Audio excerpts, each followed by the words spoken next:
एक बार एक मंदिर के पास दो व्यक्ति आपस में बातें कर रहे थे। थोड़ी देर में अंधेरा छा गया, बादल गरजने लगे। उनके पास एक व्यक्ति आया और वो भी उनके साथ बैठकर बातें करने लगा। कुछ देर बाद उस व्यक्ति ने कहा, मुझे बहुत भूख लग रही है। अब उन दोनों को भी भूख लगने लगी थी। पहले व्यक्ति ने बोला, मेरे पास 3 रोटी है। दूसरा बोला, मेरे पास 5 रोटी है, हम तीनों मिल बांट कर खा लेते हैं। अब टोटल हो गई 8 और व्यक्ति थे 3। तो उन्होंने सोचा कि कैसे आपस में रोटी बांटें। पहले व्यक्ति ने बोला, हर रोटी के 3 टुकड़े करते हैं, यानी कि टोटल 8 रोटी के 24 टुकड़े हो जाएंगे और हम तीनों में 8-8 टुकड़े बराबर बराबर बांट लेंगे। अब तीनों व्यक्ति को उसकी बात अच्छी लगी और उन्होंने 8 रोटी के 24 टुकड़े करके हर एक में 8-8 टुकड़े बांट दिए। रोटी के 8-8 टुकड़े खाकर सबकी भूख शांत हो गई। अब बारिश भी शुरू हो गई थी। बारिश की वजह से वो तीनों के तीनों मंदिर में ही सो गए। सुबह उठने पर तीसरे व्यक्ति ने उनके उपकार के लिए उन दोनों को धन्यवाद दिया और प्रेम से 8 रोटी के टुकड़ों के बदले दोनों को उपहार स्वरूप 8 सोने की गिन्नी दी और अपने घर चला गया। उसके जाने के बाद दूसरे व्यक्ति ने पहले व्यक्ति से कहा, हम दोनों 4-4 गिन्नी बांट लेते हैं। पहले व्यक्ति ने कहा, मेरी 3 रोटी थी और तुम्हारी 5 रोटी थी, इसलिए मैं 3 गिन्नी लूंगा और तुम्हें 5 गिन्नी रखनी पड़ेगी।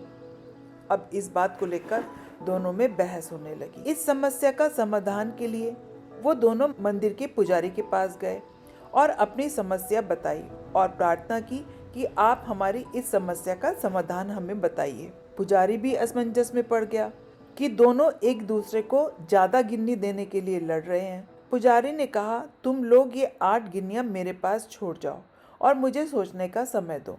मैं कल सवेरे आकर तुम्हें इस बात का जवाब दे दूंगा। पुजारी को दूसरे आदमी की बात ठीक भी लग रही थी कि 3 रोटी वाले को 3 गिन्नी रखनी चाहिए और 5 रोटी वाले को 5 गिन्नी रखनी चाहिए। और इसी बात को सोचते सोचते पुजारी गहरी नींद में सो गया।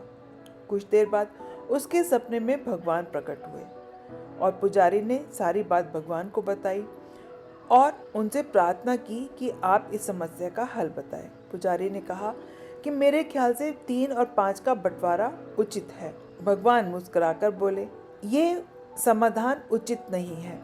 पहले व्यक्ति को 1 गिन्नी मिलनी चाहिए और दूसरे व्यक्ति को 7 गिन्नी मिलनी चाहिए। भगवान की बात सुनकर पुजारी को बड़ा अचंभा हुआ।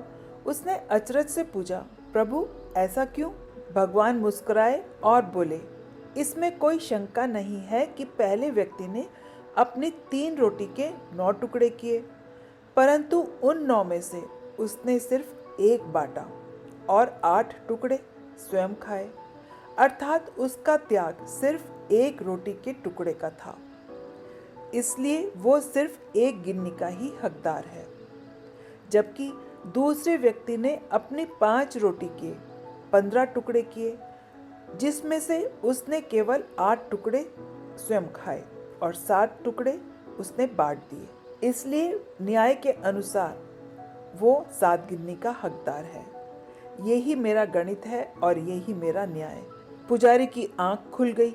ईश्वर का इतना सटीक विश्लेषण सुनकर पुजारी नतमस्तक हो गया। तो इस कहानी का सार ये है कि हमारी वस्तु स्थिति को देखने की, समझने की दृष्टि और ईश्वर का दृष्टिकोण एकदम भिन्न है। हम ईश्वरीय न्याय लीला को जानने समझने में समर्थ नहीं हैं। हम अपने त्याग का गुणगान करते हैं, परंतु ईश्वर हमारे त्याग की तुलना हमारे सामर्थ्य एवं भोग तौलकर यथोचित निर्णय करते हैं।